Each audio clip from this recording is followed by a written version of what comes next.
Bueno, volvamos entonces al ejemplo de las llamadas en la central telefónica. Entonces quiero que miremos esto en particular. Fíjense que lo que usted observa aquí, en los pequeños intervalos que ya creamos, yo voy a hacerme la pregunta. ¿Llega una llamada? ¿Sí o no? Voy al siguiente subintervalo. ¿Llega una llamada? ¿Sí o no? Voy al siguiente subintervalo. ¿Llega una llamada? ¿Sí o no? Y eso lo hago con todos los intervalos.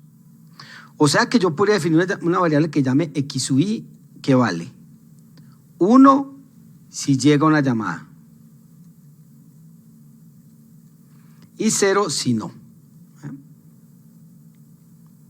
Entonces fíjense que x finalmente va a ser la sumatoria de todas las x sub i, desde igual 1 hasta un n que es muy, pero muy grande. ¿Cierto? ¿Cómo son estas variables? Fíjense que estas variables ya las vimos, estas variables son Bernoulli. Por lo tanto, la suma de Bernoullis, que son independientes, ya vimos por qué, porque el conteo en cada subintervalo que son disjuntos es independiente. Y además la probabilidad de observar que llegue una llamada aquí va a ser igual para todos los demás. Estoy asumiendo que el proceso Poisson se cumple. Entonces lo que tengo son la suma de Bernoullis, que son independientes. Por lo tanto, esta variable x se va a distribuir binomial con parámetros n y p. El problema es que n no lo conocemos. Entonces, finalmente, ¿qué es lo que yo quiero saber? ¿Qué pasa cuando n es grande? Es decir, n tiende a más infinito. ¿Qué pasa cuando n tiende a más infinito? Fíjense una cosa también importante. Fíjense que a medida que se incrementa el número de intervalos, la probabilidad de observar la llamada en caso de intervalos se va haciendo cada vez más pequeña. Menos intervalos, más probabilidad que en un intervalo haya llamada. Más intervalos, menos probable que en ese pequeño intervalo se haga una llamada. O sea que de alguna manera esta cantidad n por p casi que se vuelve una constante. Casi que se vuelve una constante. ¿Listo? Entonces, lo que voy a hacer es mostrarles qué pasa cuando n tiende a infinito, de manera que esta cantidad n por p es constante. Recuerden que es n por p en una binomial. Es el valor esperado de esa variable, ¿cierto? Y el valor esperado, ¿qué representa? La media. Y la media es el sinónimo de un promedio. Entonces, si este es el experimento y en promedio llegan 2000 llamadas, entonces yo esperaría que esto, ¿cierto?, se parezca al 2000. ¿Listo? Se parezca al 2000. Entonces, en la definición que vimos acá, de que la variable aleatoria x es una distribución Poisson con parámetro lambda, esto justamente va a ser lambda. Entonces, lo que vamos a hacer ahora es cómo vamos a obtener la distribución de la variable aleatoria x, ¿cierto?, que tiene el concepto de la Poisson, que es como una binomial, pero cuando n es muy grande y p es muy pequeño. Entonces, ¿cómo hacemos eso? Entonces, observen aquí. Este teorema me garantiza qué es lo que vamos a obtener. Vamos a suponer que usted tiene una variable aleatoria binomial np y vamos a ponerle condiciones. Si n por p se mantiene constante, es decir, si hacemos lambda igual a n por p constante, entonces el límite, cuando n tiene infinito, de esta distribución de probabilidad que es la binomial, es esto que ustedes ven aquí. En otras palabras, cuando n tiende a infinito en este proceso, es decir, cuando el número de intervalos es muy grande, pero muy grande, entonces el número de llamadas telefónicas que llegan por hora en ese intervalo, que es inicialmente una binomial, converge a esta distribución de probabilidad. Es decir, esta es la probabilidad, esto que ustedes ven aquí es la distribución de probabilidad de x, del número de llamadas en una hora. Entonces, la probabilidad de observar x llamadas en una hora, cuando n tiene infinito, converge a esta expresión. ¿Listo? ¿Cuál es la prueba de eso? Muy rápidamente. Si asumimos que lambda es constante, como ustedes lo ven aquí, entonces vamos a despejar de aquí a p. De manera que, como esto se asume constante, vamos a despejar p y me queda lambda sobre n. Entonces, lo que yo voy a hacer es tomar esta expresión que ustedes ven aquí y voy a transformarla de alguna manera y voy a tomar el límite cuando n tiene infinito. Entonces, por ejemplo, miren esto. Yo puedo escribir n tomados de ax, p a la x por 1 más p a la x, reemplazando p por lambda sobre n, me queda n sobre x, lambda sobre n a la x, 1 menos lambda sobre n a la n menos x. Ahora, este término, ¿cómo se define? Se define como n factorial sobre x factorial por n menos x factorial. Y ese n factorial, por conveniencia, lo voy a escribir así, porque busco cancelar este pedazo que está aquí con este que está acá. Y esto queda igual. Y reorganizando términos me va a quedar n por n menos 1 por n menos 2 hasta n menos x más 1 sobre x factorial. Y esto lo puedo repartir como lambda a la x sobre n a la x, y esto me queda tal cual como ustedes lo ven aquí. Ahora, fíjense que si usted cuenta aquí, arriba hay exactamente x términos. Entonces lo que yo voy a hacer es repartir este x factorial en estos x términos. Pero no, aquí hay x términos. Voy a repartir este n a la x en estos x términos de esta manera. Fíjense esto. Nos queda, bueno, lo primero es, vamos a sacar lo que no depende de n. Entonces lambda a la x sale de aquí. 1 menos lambda sobre n a la menos x, también puede salir de ahí. Y me quedaría el resto de cosas. Entonces miren ustedes, lambda a la x sobre x factorial. 1 menos lambda sobre n a la menos x, y me queda, recuerden, n sobre una n menos 1 sobre la otra n menos 2 sobre la otra n, hasta el último término que es n menos x menos más 1 sobre la otra n. O sea, lo que ustedes ven aquí. Y luego 1 menos lambda sobre n a la n. Ahora sí, si usted toma el límite cuando n tiende a infinito de esta expresión, como el lambda es constante, te queda lambda sobre infinito, que es 0, 1 menos 0 es 0, 0 a la menos x es 1 a la menos x es 1. O sea que esta expresión se va para 1. Ahora, todos estos límites, este y este, tienden a 1. Fíjense, este tiende a 1 cuando no tiene infinito, esto tiende a 1 cuando no tiene infinito, esto también, todos.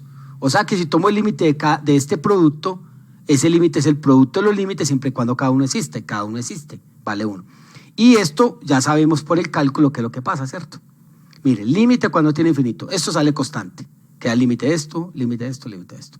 Este límite ya vemos que es 1. Y estos límites, todos estos límites, esto vale 1 y estos límites todos valen 1. ¿Y cuánto? Este límite vale 1 y este por definición del cálculo sabemos que este límite cuando tiene infinito es e a la menos lambda. Entonces, ¿qué me quedó? Que el límite de esta expresión cuando n tiene infinito es lambda a la x sobre x factorial por e a la menos lambda. Es decir, hemos demostrado que en efecto cuando n es grande y p se hace tan pequeño como sea posible, de manera que n por p sea constante, entonces esta binomial con n indeterminado se va a convertir en esta expresión. Esto que ustedes ven aquí es lo que se conoce como la FMP, la función de masa de probabilidad de una variable aleatoria Poisson. Ahora, recuerde que esto se refiere a un resultado en el límite.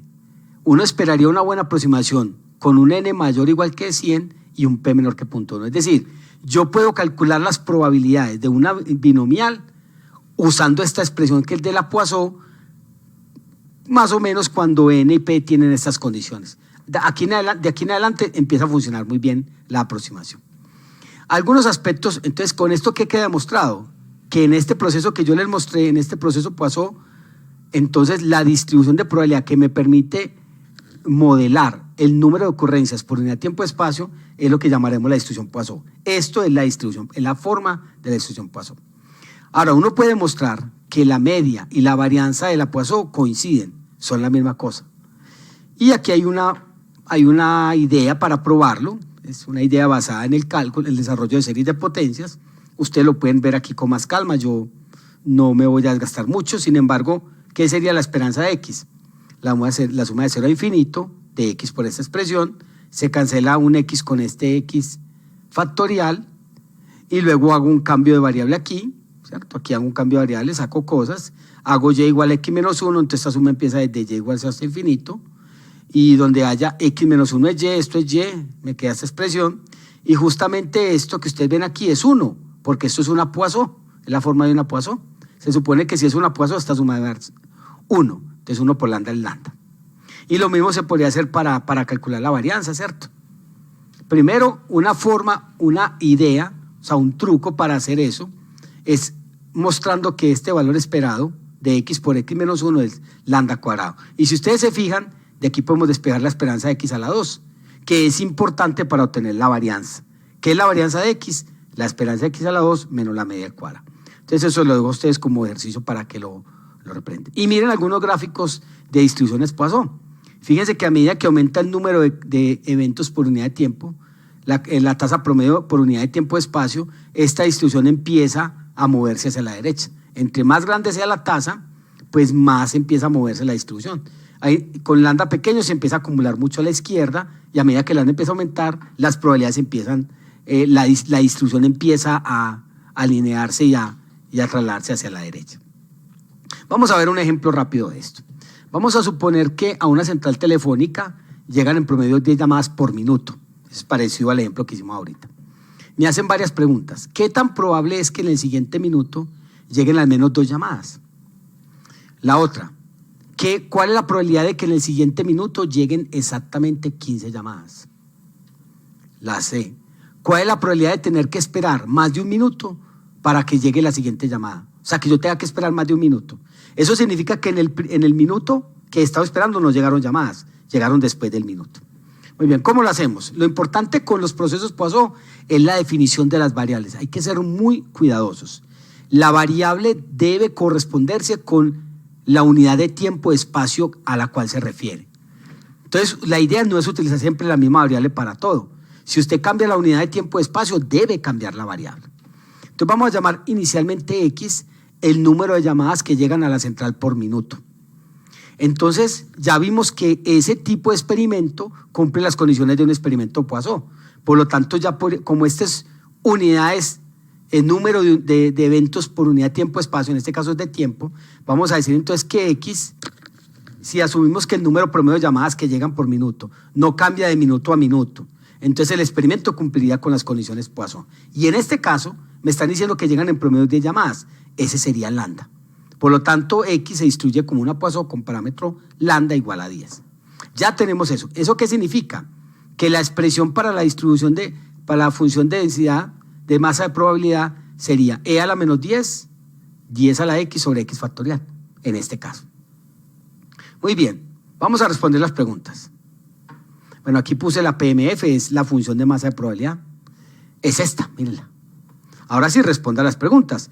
¿Qué tan probable es que en el siguiente minuto lleguen al menos 2 llamadas? Es la probabilidad de que X sea mayor o igual que 2.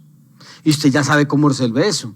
Esto sería la suma de 2 a infinito, muy harto. Entonces hagamos el complemento, que es 1 menos esta probabilidad, es decir, 1 menos P de 0 menos P de 1. ¿Qué es P de 0? E a la menos 10, 10 a la 0 sobre 0 factorial. ¿Qué es P de 1? E a la menos 10, 10 a la 1 sobre 1 factorial.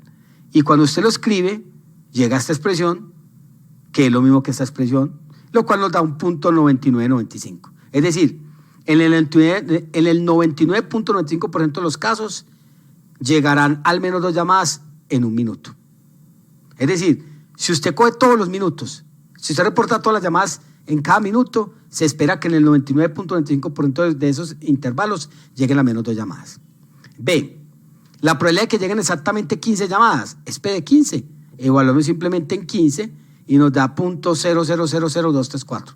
Es muy pequeña, es decir, la probabilidad de que lleguen exactamente 15 llamadas en un minuto es muy pequeña. Y el otro se refiere a esto. ¿Cuál es la probabilidad de tener que esperar más de un minuto? Miren, si yo tengo que esperar más de un minuto, es porque en el minuto que acaba de pasar no llegaron llamadas. Por lo tanto, el tiempo que requiero para que llegue la siguiente llamada pasa de un minuto. Debo esperar más de un minuto. Entonces, ¿cómo traduzco eso al nombre de la variable? Eso es equivalente a decir que en el primer minuto llegaron 0 llamadas. Por lo tanto, la probabilidad de tener que esperar más de un minuto para que llegue una llamada es lo mismo que la probabilidad de que en el primer minuto llegaron 0 llamadas. Por lo tanto, lo que hay que calcular es la probabilidad de que lleguen 0 llamadas en el minuto que ya esperé. Si llegan 0 llamadas en el primer minuto, significa que la llamada llega después. Entonces, el evento, tener que esperar más de un minuto para la siguiente llamada, es equivalente a decir que en el primer minuto llegaron 0 llamadas. Por lo tanto, la probabilidad de tener que esperar más de un minuto para que llegue la siguiente llamada es P de 0, que es E a la menos 10, que es supremamente pequeña. Es decir, si la tasa promedio de llamadas por minuto es 10, la probabilidad de que yo tenga que esperar más de un minuto para que llegue la siguiente llamada es realmente muy pequeña. Es muy pequeño. Vamos a ver otros ejemplos más sobre la distribución Poisson.